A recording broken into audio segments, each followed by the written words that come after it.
영상 내용의 모든 소유권은 본 채널에 있음을 알려드립니다. 만약에 본 내용으로 불편하게 만들면 댓글로 쌀쌀하게 알려주세요. 저희가 잘 읽고 수정하겠습니다. 많이 양보 부탁드리고 감사하겠습니다. 이준호 씨는 재능 있는 건축가로 매일 서울의 높은 빌딩들을 설계하며 창의력을 발휘하곤 했어요.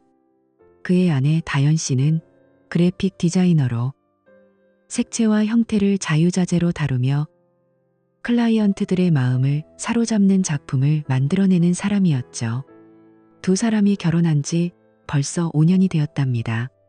그들의 삶은 정말로 완벽해 보였어요. 서울의 번화한 동네에 자리한 아파트는 큰 창문을 통해 햇살이 쏟아져 들어오고 주말이면 함께 산책하거나 집에서 요리를 하며 소소한 행복을 나누었어요. 준호 씨는 다연 씨의 웃는 얼굴을 볼 때마다 이 사람이 내 인생의 빛이야라고 생각하곤 했답니다. 그런데 최근 몇 달 사이에 그 평화로운 일상에 미세한 균열이 생기기 시작했어요. 다연 씨가 집에 들어오는 시간이 점점 늦어졌어요. 처음에는 회사 프로젝트가 마감이라 바빠라고 웃으며 말하더니 나중에는 중요한 클라이언트와의 미팅이 길어져서라는 핑계가 잦아졌죠. 그녀의 미소는 여전히 밝았지만 눈동자에는 가끔씩 스치듯 지나가는 불안한 그림자가 있었어요. 준호 씨는 그걸 느끼면서도 요즘 일이 많아서 피곤한가 보다라고 애써 넘기려 했답니다. 그는 아내를 믿었으니까요. 5년 동안 함께한 시간이 그 믿음을 뒷받침해 주었어요. 그런데 그날 밤 모든 게 바뀌었어요. 늦은 시간이었죠. 다연 씨는 피곤한 듯 소파에서 깊이 잠들어 있었고 준호 씨는 혼자 영화를 보려고 그녀의 태블릿을 집어들었어요. 평소처럼 앱을 열고 검색하다가 눈에 띈 건 개인 프로젝트라는 폴더 안에 이상한 파일이었답니다. 그 파일은 암호로 보호되어 있었어요. 준호 씨의 마음속에 호기심이 피어올랐어요. 뭐지? 평소에 이런 거 안 쓰던데. 그는 망설이다가 두 사람의 결혼 기념일을 비밀번호로 입력해 보았죠. 띵! 소리와 함께 파일이 열리더군요. 안에는 숨겨진 폴더가 있었고 그 안에 여러 개의 비디오 파일이 빼곡히 들어차 있었어요. 그의 손가락이 살짝 떨렸어요. 이건 뭐야? 그는 속으로 중얼거리며 하나의 비디오를 클릭했답니다. 화면이 서서히 밝아지며 어두컴컴한 방 안의 장면이 드러났어요. 카메라 앵글이 어색하고 조명이 부족해서 그림자가 길게 드리워진 그런 영상이었죠. 그 안에는 남자와 여자가 등장했어요. 여자의 얼굴은 모자이크 처리되어 있었지만 준호 씨의 시선은 즉시 그녀의 어깨로 향했어요. 거기에는 독특한 벚꽃 문신이 새겨져 있었답니다. 그 문신은 다연 씨가 3년 전에 직접 디자인해서 새긴 거예요. 이 꽃잎 하나하나가 우리 사랑처럼 피어나는 거야 라고 그녀가 말하며 웃던 그날의 기억이 떠올랐어요. 문신의 세부적인 패턴, 꽃잎의 곡선과 줄기의 미세한 선들은 누구도 흉내낼 수 없는 그녀만의 스타일이었죠. 게다가 영상 속 여자의 왼쪽 손목에 보이는 작은 초승달 모양의 흉터가 그의 가슴을 찔렀어요. 그 흉터는 다연 씨가 어린 시절 자전거를 타다 넘어져 생긴 거였어요. 엄마가 울면서 병원에 데려갔대. 그때부터 손목이 약해졌어라고 그녀가 장난스럽게 말하던 그 이야기요. 준호 씨는 그 흉터를 만질 때마다 그녀의 어린 시절을 상상하곤 했답니다. 부드럽고 희미한 그 흔적은 그녀의 일부였어요. 심장이 미친 듯이 뛰기 시작했어요. 이게 무슨... 준호 씨는 입을 벌린 채 화면을 바라보았답니다. 비디오 속 남자의 목소리가 낮고 달콤하게 흘러나왔어요. 너 정말 아름다워 또체라는 속삭임이 낯설게 들려왔죠. 장면은 점점 더 친밀해지며 옷이 벗겨지고 피부가 드러나는 순간으로 이어졌어요. 그는 황급히 재생을 멈추고 태블릿을 내려놓았어요. 숨이 턱 막히고 가슴이 조여오는 느낌이었죠. 그는 자리에서 벌떡 일어나 거실을 왔다 갔다 했답니다. 창밖으로 서울의 네온사인들이 반짝이고 있었지만 그의 눈에는 아무것도 들어오지 않았어요. 오해일 거야. 그럴 리 없어. 우연의 일치야. 그는 스스로를 설득하려 애썼어요. 하지만 그 문신의 세부적인 모양이, 흉터의 정확한 위치가 자꾸만 머릿속을 맴돌았어요. 다연 씨가 문신을 새길 때 스튜디오에서 함께 사진을 찍던 그날의 추억이 생생했죠. 그녀가 이 문신은 영원한 거야. 우리처럼이라고 속삭이던 목소리가 메아리 쳤어요. 그리고 흉터. 그는 그녀의 손을 잡을 때마다 그 부드러운 감촉을 느꼈어요. 이 흉터가 내 매력의 일부야라고 그가 말하곤 했죠. 그 모든 게 지금은 고통스러운 증거처럼 느껴졌어요. 준호 씨는 다시 태블릿을 켜서 비디오의 세부 정보를 확인했어요. 업로드 날짜는 정확히 한 달 전이었답니다. 그 시기는 다연 씨가 집에 늦게 들어오기 시작한 바로 그 무렵이었어요. 설마 그때부터 그의 머릿속에 의심의 파도가 밀려왔어요. 그는 소파에 털썩 주저앉아 머리를 감싸쥐었죠. 밤 공기가 차가워졌지만 그의 이마에는 식은땀이 흘렀어요. 왜 이런 일이? 우리가 행복했는데. 그는 속으로 울부짖었답니다. 그 의심의 씨앗은 이미 싹을 틔우기 시작했어요. 작은 균열이 점점 커지며 그의 마음을 갉아먹기 시작했죠. 다연 씨는 여전히 옆방에서 평화롭게 잠들어 있었지만 준호 씨에게 그 밤은 끝나지 않는 고통의 시작이었어요. 그는 창가에 서서 도시의 불빛을 바라보며 생각했어요. 내일 아침 어떻게 그녀를 마주할까 라고요. 그 순간 그의 세상이 조금씩 무너져 내리는 소리가 들리는 듯 했답니다. 의심은 그렇게 조용히, 그러나 확실하게 뿌리를 내리기 시작했어요. 다음 날 아침 준호 씨는 평소처럼 출근했지만 머릿속이 온통 어젯밤의 그 영상으로 가득 찼어요. 사무실에 앉아 컴퓨터를 켜고 엑셀 파일을 열었는데 숫자들과 그래프가 눈앞에서 춤을 추듯 흔들렸답니다. 이게 다 무슨 소용이야. 그는 속으로 중얼거렸어요. 평소라면 복잡한 건축 설계를 척척해내는 그가 오늘은 단순한 계산조차 집중할 수 없었어요. 동료들이 점심 같이 먹을까? 라고 물어보아도 그는 고개를 저으며 오늘은 좀 피곤해서라고 핑계를 대고 혼자 남았죠. 그의 마음은 이미 그 의심의 늪에 빠져 있었어요. 그 영상이 정말 다연이 맞는 거야? 아니면 그냥 비슷한 사람일까?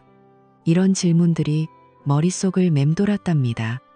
그는 자리에서 일어나 창가로 다가가 서울의 번잡한 거리를 내려다보았어요. 사람들로 북적이는 그 풍경이 오늘은 낯설게 느껴졌죠. 점심시간이 되자 준호 씨는 사무실을 벗어나 건물 안의 한적한 화장실로 향했어요. 문을 잠그고 조용한 칸 안에 앉아 스마트폰을 꺼냈답니다. 손이 떨리는 걸 느끼며 어젯밤에 발견한 그 웹사이트를 다시 검색했어요. 설마 더 있을까? 그는 속으로 생각하며 사이트에 접속했죠. 그리고 그 폴더 안을 샅샅이 뒤지기 시작했어요. 놀랍게도 비슷한 비디오가 여러 개 더 있었답니다. 각 비디오는 다른 날짜에 업로드된 거였고 그 안의 여자는 항상 같은 벚꽃 문신을 드러내고 있었어요. 어깨의 그 독특한 패턴, 꽃잎의 곡선이 어젯밤 본 것과 똑같았죠. 게다가 몸매도 다연 씨의 날씬한 실루엣과 흡사했어요. 3개월 내내. 이게 우연이라고? 준호 씨는 이를 악물었어요. 비디오 하나를 재생해 보니 배경이 약간 달라 보였지만 여자의 움직임과 피부톤이 너무나 익숙했답니다. 그는 화면을 확대하며 문신을 자세히 관찰했어요. 이 꽃집 끝부분의 작은 점. 다연이 직접 그린 거야. 틀림없어. 그의 가슴이 철렁 내려앉았어요. 업로드 날짜를 확인하니 가장 오래된 건 3개월 전이었고 최근 건 불과 일주일 전이었죠. 그 기간 동안 다연 씨가 야근이 많아라고 말하던 때와 딱 맞아떨어졌어요. 그는 스마트폰을 쥔 손에 힘이 들어가 화면이 꺼질 뻔했답니다. 더 이상 무시할 수 없어. 진실을 알아야 해. 그 결심이 그의 마음을 사로잡았어요. 동료들이 점심을 먹으러 가는 걸 보며 준호 씨는 사무실에 남아 인터넷을 뒤지기 시작했어요. 그는 서울 신뢰할 수 있는 사설 탐정이라고 검색어를 입력했죠. 화면에 여러 결과가 쏟아져 나왔어요. 그 중에서 눈에 띈 건 박진우 탐정 사무소였답니다. 웹사이트를 들어가 보니 전문적이고 비밀 보장, 확실한 증거 제공이라는 슬로건이 적혀 있었어요. 리뷰 섹션에는 고객들의 후기가 가득했죠. 한 사람은 아내의 불륜을 의심했는데 박진우 탐정이 사진과 영상으로 증거를 모아줘서 이혼 소송에서 이겼어요. 정말 감사합니다라고 썼고, 또 다른 사람은 비즈니스 스파이 문제를 해결해 주셨어요. 비용 대비 최고의 서비스라고 칭찬했답니다. 준호 씨는 그 리뷰들을 하나하나 읽으며 고개를 끄덕였어요. 이 사람이면 될 것 같아. 그는 망설이다가 전화번호를 눌렀죠. 신호음이 몇 번 울린 후 낮고 차분한 목소리가 들려왔어요. 박진우 탐정입니다. 무엇을 도와드릴까요? 준호 씨는 깊게 숨을 들이마시고 목소리를 가다듬었답니다. 제 아내에 대한 의심이 있어서요. 최근에 이상한 비디오를 발견했는데 문신과 흉터가 그녀와 똑같아요. 그는 떨리는 목소리로 상황을 간략히 설명했어요. 박진우 씨는 잠시 침묵하다가 말했죠. 알겠습니다. 그런 경우가 많아요. 증거가 필요하시겠네요. 내일 저녁에 사무소로 오세요. 자세히 이야기 나눠보죠. 그 목소리는 안정감이 있어서 준호 씨의 불안을 조금 누그러뜨려 주었어요. 그리고 다음 날 저녁, 준호 씨는 약속대로 박진우 탐정의 사무소를 찾았어요. 서울의 번화한 거리 한 구석. 오래된 빌딩 3층에 위치한 그곳은 밖에서 보면 평범했지만 안으로 들어선 이 분위기가 달랐답니다. 책상 위에 쌓인 서류 더미, 벽에 걸린 지도와 사진들, 그리고 희미한 담배 냄새가 공기를 가득 채웠어요. 박진우 씨는 40대 중반쯤 된 남자로 날카로운 눈매와 단단한 체격을 가진 사람이었죠. 그는 미소 지으며 준호 씨를 맞이했어요. 오셨네요. 앉으세요. 커피 한 잔 드릴까요? 준호 씨는 고개를 저으며 바로 본론으로 들어갔답니다. 그는 다연 씨의 태블릿을 테이블에 놓고 그 비디오들을 보여주었어요. 박진우 씨는 안경을 고쳐 쓰고 화면을 주의 깊게 들여다보았죠. 한두 개의 비디오를 재생하며 메모를 하기 시작했어요. 문신 디자인은 꽤 독특하네요. 벚꽃 패턴의 이 세부적인 선들, 그리고 흉터 위치도 정확히 맞아요. 하지만 이걸로만 100% 확신할 수는 없어요. 더 구체적인 증거가 필요하죠. 그는 단호하게 말했답니다. 준호 씨는 긴장된 표정으로 물었어요. 그럼 어떻게 하죠? 박진우 씨는 계획을 세우기 시작했어요. 우선 아내님의 일정을 추적할 거예요. 출퇴근 시간, 자주 가는 장소, 만나는 사람들, 가능하다면 통화 기록과 메시지도 확인해 보죠. GPS 추적기나 미행을 통해 움직임을 관찰할게요. 만약 불륜이라면 사진이나 영상으로 증거를 잡을 수 있어요. 그의 말은 전문적이어서 신뢰가 갔답니다. 준호 씨는 주먹을 쥐며 대답했어요. 돈은 상관없어요. 제발 확실한 증거를 찾아주세요. 박진우 씨는 고개를 끄덕이며 미소 지었죠. 그게 제 전문 분야예요. 일주일 안에 초기 결과를 드릴게요. 그동안은 평소처럼 행동하세요. 의심을 드러내지 마세요. 그 만남 후 준호 씨는 사무소를 나서며 가슴이 무거웠지만 동시에 희망이 생겼어요. 드디어 진실을 알 수 있겠어. 그는 밤거리를 걸으며 생각했답니다. 하지만 그 과정이 얼마나 고통스러울지 아직은 알지 못했죠. 의심의 씨앗이 이제 싹을 틔우고 뿌리를 내리기 시작한 거예요. 그 다음 며칠 동안 준호 씨의 삶은 불안과 초조함으로 가득 찼어요. 매일 아침 눈을 뜰 때마다 어젯밤의 그 영상이 머릿속을 스치듯 떠올랐답니다. 그는 거울을 보며 오늘은 어떻게 버틸까 라고 속으로 중얼거렸어요. 사무실에 가서도 집중이 안 돼요. 동료들이 요즘 피곤해 보이네 라고 물어보면 그는 억지로 웃으며 그냥 일이 좀 많아서라고 대답하곤 했죠. 하지만 속으로는 다현 씨의 얼굴이 자꾸만 떠올랐어요. 그녀는 여전히 평소처럼 행동했답니다. 오늘 대학 친구 만나러 갈게라거나 회사 세미나가 있어서 늦을 것 같아라고 말하며 집을 나서곤 했어요. 준호 씨는 그 말을 들을 때마다 가슴이 철렁 내려앉았죠. 정말 친구일까?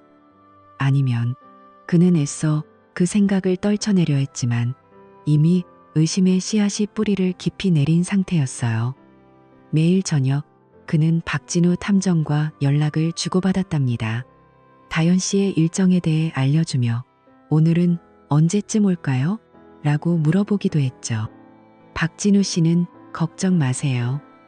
제가 지켜보고 있어요 라고 안심시켜 주었지만 그 기다림이 고통스러웠어요. 그러던 어느 날 박진우 씨로부터 전화가 왔어요.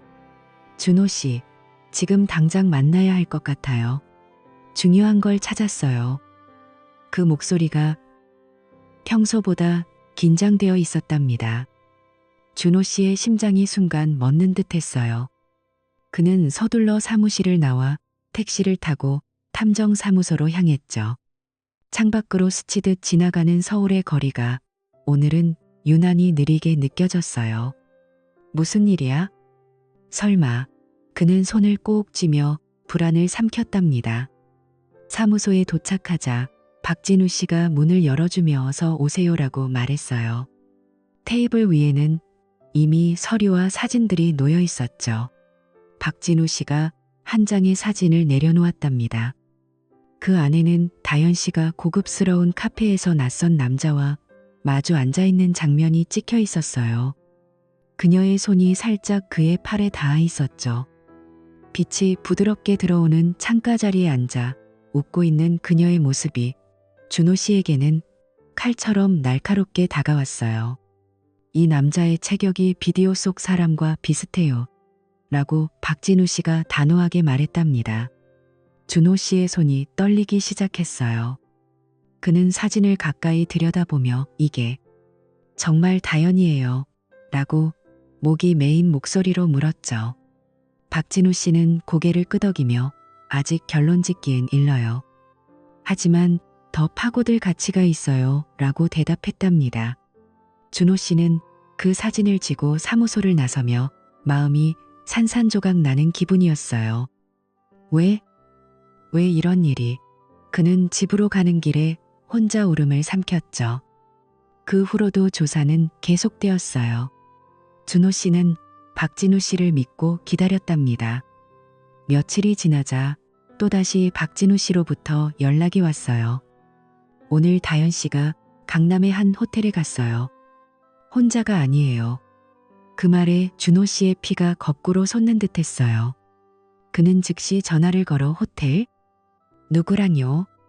그 남자예요. 라고 다급히 물었죠. 박진우 씨는 차분하게 확인 중이에요. 서두르지 마세요 라고 말했지만 준호 씨의 마음은 이미 폭풍 속이었어요. 그날 밤 다현 씨는 아직 집에 오지 않았답니다.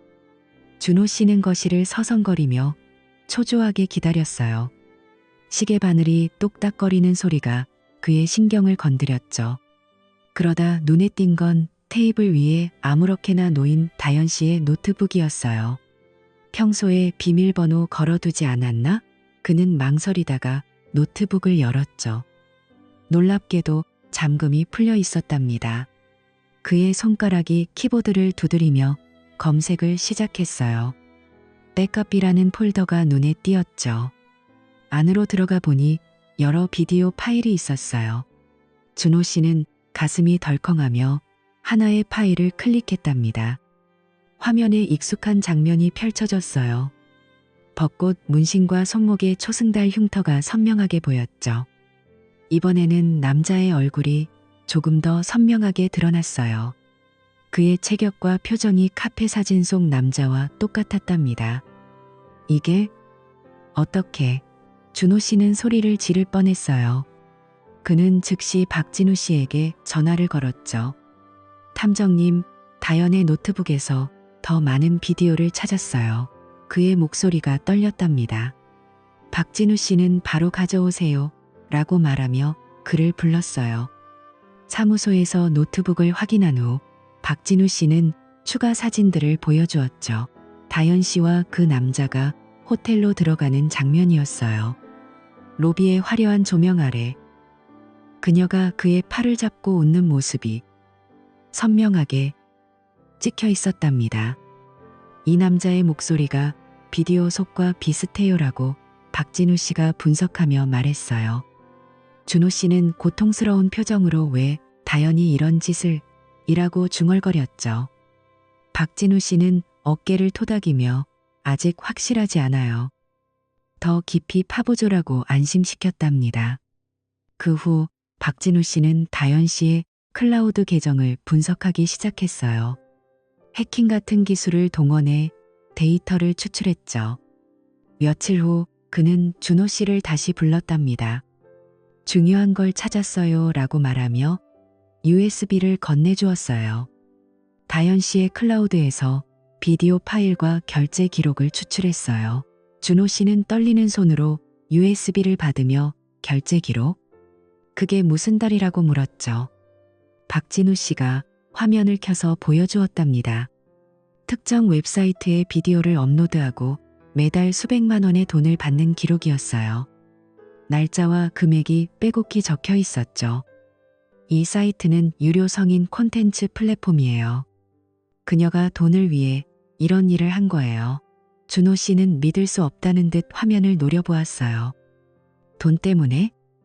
우리 생활이 안정적이었는데 그의 눈에 눈물이 고였답니다. 그 기록들을 하나하나 확인하며 그는 다연 씨의 이중 생활을 실감했어요. 매월 들어오는 돈의 액수가 점점 커지는 걸 보니 이게 단순한 실수가 아니라는 게 분명해졌죠. 박진우 씨의 조사는 여기서 그치지 않았어요. 그는 그 남자의 신원을 파악했답니다. 최옥진 씨예요. 30대 초반의 프리랜서 감독이자 촬영 기사죠. 박진우 씨가 그의 사진과 프로필을 보여주었어요. 우진 씨의 얼굴은 비디오 속 남자와 일치했죠. 게다가 이메일 교환 기록도 확보했답니다. 다연 씨와 우진 씨가 비디오 촬영 일정을 논의하는 내용이었어요. 다음 주 금요일 호텔에서 만나요. 이번 테마는 같은 메시지가 적혀 있었죠. 준호 씨는 그 이메일을 읽으며 분노와 슬픔이 뒤섞인 감정을 느꼈어요. 이게 다 진짜야? 왜 나한테 말하지 않았을까? 그는 속으로 울부짖었답니다. 그런데 더 충격적인 사실이 드러났어요. 박진우 씨가 이 둘은 호텔이나 카페뿐만 아니라 이태원의 은밀한 도박 클럽에도 자주 드나들었어요 라고 말했죠. 그 클럽은 VIP들만 출입하는 곳으로 고액 베팅이 오가는 곳이었답니다. 박진우 씨는 다연 씨가 큰 도박 빚을 지고 있는 것 같아요. 그 빚을 갚기 위해 이런 일을 시작한 게 아닐까요? 라고 추측했어요. 준호 씨는 그 말을 듣고 머리가 핑 돌았답니다. 하위? 다연이 도박을 그럴 리 없어. 하지만 증거들이 쌓여가면서 그는 점점 현실을 받아들일 수밖에 없었어요. 그 클럽의 출입 기록과 은행 거래 내역이 그 의심을 뒷받침해 주었죠. 준호 씨는 USB를 쥐고 사무소를 나서며 생각했어요. 이제 어떻게 하지? 대화를 해야 할까? 아니면 그의 발걸음이 무거웠답니다. 진실이 서서히 드러나며 그의 세상이 무너져 내리는 소리가 들리는 듯했어요. 하지만 아직 끝난 건 아니었죠. 더 큰 폭풍이 다가오고 있었답니다. 준호 씨는 더 이상 참을 수 없었어요. 그동안 쌓인 의심과 증거들이 그의 마음을 갉아먹고 있었죠. 그는 박진우 탐정과 함께 최종 계획을 세우기로 했답니다. 사무소에서 둘은 테이블을 사이에 두고 앉아 커피잔을 쥔 채로 이야기를 나눴어요. 이제 대면할 때예요. 하지만 안전하게 해야 해요. 라고 박진우 씨가 말했죠. 그는 이미 호텔 복도에 은밀하게 카메라를 설치해 두었답니다. 어젯밤에 찍힌 영상이 있어요. 확인해 보세요. 박진우 씨가 파일을 보냈어요. 준호 씨는 스마트폰을 켜고 영상을 재생했답니다. 화면 속에서 다현 씨가 최욱진 씨와 함께 방에서 나오는 장면이 선명하게 보였어요. 그녀의 손이 그의 팔에 기대고 그의 손이 그녀의 허리에 놓여 있었죠. 그 친밀한 몸짓이 준호 씨의 가슴을 찔렀어요. 이제 확실해요. 그게 다현이에요 라고 그는 차갑게 중얼거렸답니다. 영상을 멈추고 그는 창밖을 바라보았어요. 서울의 야경이 반짝이지만 그의 눈에는 그 빛이 차갑게만 느껴졌죠. 더 이상 미룰 수 없어. 스스로 마주해야 해. 그 결심이 그의 마음을 단단하게 만들었어요. 다음 날 저녁 정확히 8시가 되자 준호 씨는 강남의 고급 호텔 로비에 서 있었어요. 로비는 화려한 샹들리에가 빛나고 사람들로 북적이는 곳이었죠. 그는 정장 차림으로 평소와 달리 긴장된 표정을 숨기려 했었어요. 귀에 꽂은 이어폰에서 박진우 씨의 목소리가 들려왔답니다. 준호 씨, 다현 씨가 방금 802호로 들어갔어요. 그 남자와 함께요. 그 말에 준호 씨의 심장이 쿵쾅거렸어요. 그는 깊게 숨을 들이마시고 엘리베이터로 향했죠. 손에는 박진우 씨가 준 USB가 꽉 쥐어져 있었어요. 그 안에 모든 증거, 비디오, 사진, 결제 기록, 이메일가 들어 있었죠. 이걸로 끝내야 해. 이 고통을. 그는 엘리베이터 안에서 거울에 비친 자신의 모습을 보며 중얼거렸답니다. 층수가 올라갈수록 그의 불안이 커졌어요. 문이 열리자 8층 복도가 조용히 펼쳐졌죠. 멀리서 익숙한 실루엣이 보였어요. 다현 씨가 최욱진 씨와 함께 방으로 들어가려는 순간이었죠. 다현, 준호 씨의 목소리가 복도에 울려 퍼졌어요. 차갑지만 무거운 그 소리에 다현 씨가 획 돌아보았답니다. 그녀의 눈이 커다래지며 충격으로 물들었어요. 준호, 여기서 뭐해? 그녀의 목소리가 떨리며 갈라졌죠. 호기심과 당황이 뒤섞인 표정이었어요. 옆에 서 있던 최욱진 씨가 인상을 찌푸리며 물었어요. 이 사람이 누구야? 그의 태도는 도전적이었죠. 씨는 쓴웃음을 지으며 대답했답니다. 내 아내의 연인이 아닌가? 그 말에 다현 씨의 얼굴이 창백해졌어요. 그녀는 황급히 고개를 저으며 준호, 이건 오해야. 정말 오해야라고 변명하려 했죠. 하지만 준호 씨는 손을 들어 그녀를 제지했어요. 더 이상 말하지 마. 봐봐. 그는 주머니에서 USB를 꺼내 흔들었답니다. 네가 업로드한 모든 비디오, 돈 거래 기록 다 알아. 다. 그의 목소리가 점점 커졌어요. 복도에 서 있던 몇몇 사람들이 힐끔 쳐다보았지만 그는 개의치 않았죠. 다현 씨는 입을 다물고 고개를 떨구었어요. 그녀의 손이 떨리는 게 보였답니다. 최욱진 씨가 앞으로 나서며 소리쳤어요. 이게 무슨 짓이야? 사람을 스토킹하는 거냐? 그의 눈빛이 날카로웠죠. 하지만 준호 씨는 그를 무시하고 다현 씨를 똑바로 쳐다보았답니다. 왜 그랬어? 돈 때문에? 아니면 이 남자를 사랑해서? 그의 질문이 복도를 가득 채웠어요. 다현 씨의 눈에 눈물이 고이기 시작했어요. 그녀는 주저앉듯 벽에 기대며 준호. 미안해. 나 빚이 있었어 라고 속삭이듯 말했답니다. 회사에서 큰 실수를 저질렀어. 돈을 잃었고 그걸 메우려고 도박에 손을 댔어. 점점 깊어져서 다른 방법이 없었어. 그녀의 목소리가 점점 흐려졌어요. 준호 씨는 이를 악물었죠. 그래서 내 몸으로 돈을 벌었어? 비디오를 찍어서 팔았어? 그의 말에 다현 씨는 고개를 들지 못했어요. 미안해. 정말 미안해. 그녀가 울먹이며 반복했답니다. 준호 씨의 시선이 그녀의 어깨로 향했어요. 얇은 옷 사이로 벚꽃 문신이 살짝 보였죠. 그 문신, 네가 나한테 자랑스럽게 보여주던 거잖아. 이건 내 행운의 상징이야 라고 말하면서 그의 목소리가 갈라지기 시작했어요. 그 문신을 새기던 날 그녀가 웃으며 영원히 피어나는 꽃처럼 우리 사랑도 그래라고 말하던 기억이 스치듯 떠올랐죠. 하지만 지금 그 문신은 배신의 상징처럼 느껴졌어요. 다현 씨는 흐느껴 울며 준호, 나 잘못했어. 제발 이라고 애원했답니다. 하지만 준호 씨는 고개를 저었어요. 이미 늦었어. 네가 나를 배신했어. 그의 눈에도 눈물이 고였지만 그는 이를 악물고 참았죠. 그러고는 최욱진 씨를 돌아보았답니다. 그리고 너 내 아내를 이용해서 돈 벌었지? 법정에서 보자. 최욱진 씨가 코웃음을 치며 증거 있어?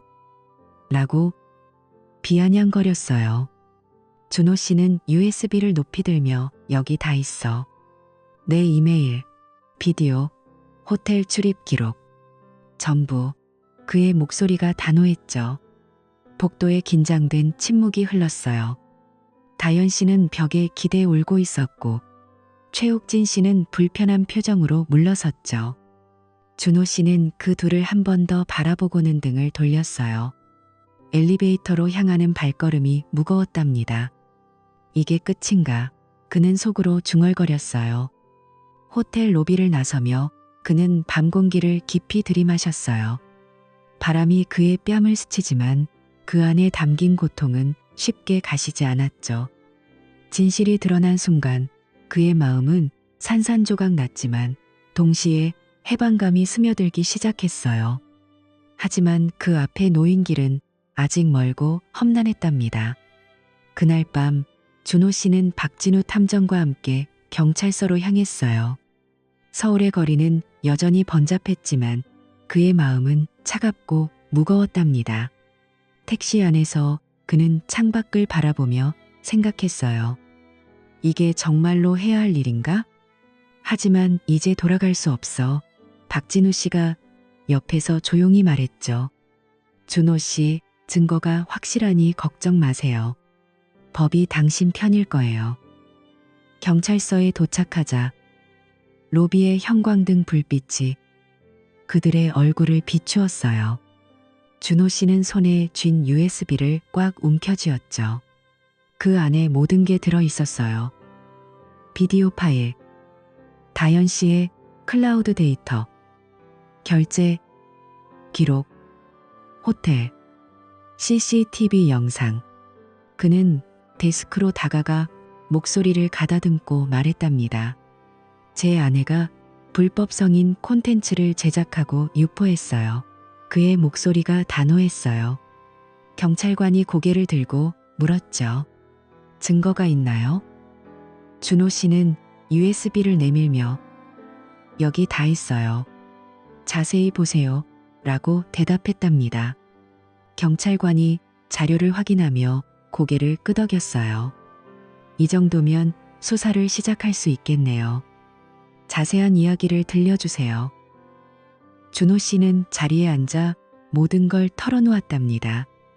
비디오 발견부터 의심의 시작, 박진우 씨의 조사 과정, 그리고 다현 씨와 최욱진 씨의 행적까지요. 그의 목소리가 가끔 떨렸지만 그는 끝까지 참았어요. 박진우 씨가 옆에서 보충 설명을 해주며 이 모든 게 전문적으로 수집된 증거예요라고 강조했죠. 경찰관은 메모를 하며 알겠습니다. 곧 체포영장을 발부할게요 라고 말했답니다. 그 밤 준호 씨는 경찰서를 나서며 한숨을 쉬었어요. 드디어 시작이야. 하지만 끝은 어떻게 될까? 그의 마음에 복잡한 감정이 스멀스멀 피어올랐답니다.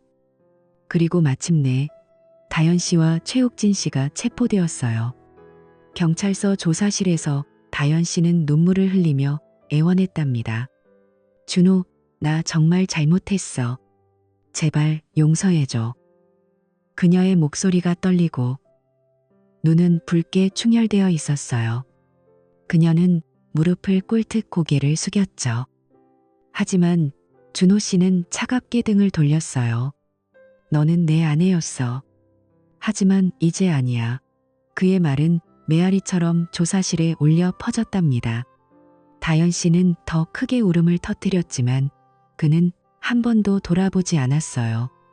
최욱진 씨는 옆방에서 조용히 앉아 있었죠. 그의 표정은 후회라기보다는 당황스러움에 가까웠어요. 준호 씨는 그 순간을 떠올리며 이게 끝이 아니야. 아직 법정이 남았어라고 속으로 다짐했답니다. 준호 씨는 즉시 이혼 서류를 준비했어요. 변호사 사무소에서 그는 책상 위에 증거 자료를 펼쳐놓고 상담을 받았죠. 변호사는 안경을 고쳤으며 자료를 훑어보았답니다. 준호 씨, 이 증거가 아주 확실해요. 박진우 탐정이 잘했네요. 승소 가능성이 높아요. 그의 말에 준호 씨는 고개를 끄덕였어요. 그녀와 그 남자를 고소할 거예요. 불법 콘텐츠 유포와 결혼 파탄 때문에요. 변호사는 미소 지으며 좋은 선택이에요. 제가 탄탄한 소송을 준비할게요 라고 대답했답니다. 그날 저녁 준호 씨는 집으로 돌아와 창가에 서서 도시의 불빛을 바라보았어요. 이혼. 정말로 이게 답인가? 하지만 그의 마음은 이미 굳어 있었답니다. 그는 서랍에서 결혼 사진을 꺼내 보았죠. 다현 씨의 밝은 미소가 사진 속에서 빛나고 있었지만 이제 그건 고통스러운 추억일 뿐이었어요. 재판은 몇 달 동안 이어졌어요. 법정 안은 긴장감으로 가득 찼죠. 다현 씨는 피고석에 서서 고개를 숙인 채 변명했답니다. 저는 빚 때문에 어쩔 수 없었어요. 도박 빚이 쌓여서 그녀의 목소리가 떨렸어요. 변호사가 그녀를 대신해 피고는 강제된 상황에서 선택의 여지가 없었습니다 라고 주장했지만 준호 씨의 변호사는 증거를 하나하나 제시하며 반박했죠. 이메일 기록을 보세요. 피고가 스스로 일정을 잡고 수익을 나눠 가졌어요. 최욱진 씨는 증언대에 서서 그녀는 자발적으로 파트너로 참여했어요. 돈을 벌기 위해 함께한 거예요 라고 말했답니다. 그의 말은 차갑고 계산적이었죠. 법정에 앉아있던 준호 씨는 그 말을 들으며 주먹을 쥐었어요. 자발적이라니. 그게 정말인가? 하지만 증거가 모든 걸 증명했죠. 비디오 업로드 일지, 결제 내역, 호텔 출입 기록, 그 모든 게 다현 씨의 주도성을 보여주었답니다. 판사는 안경을 벗으며 피고의 변명은 받아들일 수 없어요. 이는 신뢰의 배반이자 불법 행위예요라고 선언했죠. 법정 안이 조용해졌고 다현 씨는 눈물을 흘리며 고개를 떨구었어요. 준호 씨는 그 모습을 보며 가슴이 아팠지만 동시에 정의가 실현되는 걸 느꼈답니다. 마침내 판결이 내려졌어요. 준호 씨 쪽으로 유리하게요. 그는 상당한 보상금을 받았고 재산 분할도 공정하게 이뤄졌답니다. 최옥진 씨는 불법 콘텐츠 제작과 유포, 타인 착취 혐의로 3년의 실형을 선고받았어요. 법정에서 준호 씨는 그를 똑바로 쳐다보며 너 때문에 내 가족이 무너졌어라고 말했죠. 최옥진 씨는 고개를 숙이며 죄송합니다 라고 중얼거렸지만 그 말은 공허하게 들렸어요. 그의 눈빛에는 진심이 느껴지지 않았죠. 다현 씨는 벌금과 함께 2년의 집행유예 그리고 사회봉사 명령을 받았답니다. 그녀의 명성은 완전히 무너졌어요. 재판 후 그녀는 준호 씨에게 마지막 전화를 걸었죠. 준호, 제발 한 번만 더 기회를 줘. 다시 시작할게. 그녀의 목소리가 애절했지만 준호 씨는 차갑게 전화를 끊었어요. 더 이상 안 돼. 그의 마음에 남은 건 상처뿐이었답니다. 준호 씨는 새로운 아파트로 이사했어요. 빈 방 안에서 그는 창밖을 바라보았죠. 모두 끝났어. 그는 속으로 중얼거렸지만 가슴 속에 여전히 아픔이 남아 있었어요. 다현 씨의 미소, 그녀가 벚꽃 문신을 자랑스럽게 보여주던 순간들이 떠올랐죠. 그 문신이 이제는 상처의 상징이 됐어. 그는 USB를 꺼내 쓰레기통에 던졌어요. 이제 정말 끝이야. 문을 잠그고 그는 소파에 앉아 깊게 숨을 쉬었답니다. 앞길이 길고 힘들겠지만 적어도 진실을 찾았고 자신의 삶을 되찾았어요. 바람이 창문을 두드리는 소리가 들려왔죠. 그 소리에 그는 살짝 미소 지었답니다. 새로운 시작이야. 하지만 그 미소 뒤에는 여전히 치유되지 않은 상처가 숨어 있었어요. 시간은 흘렀고 준호 씨는 천천히 앞으로 나아가기 시작했답니다.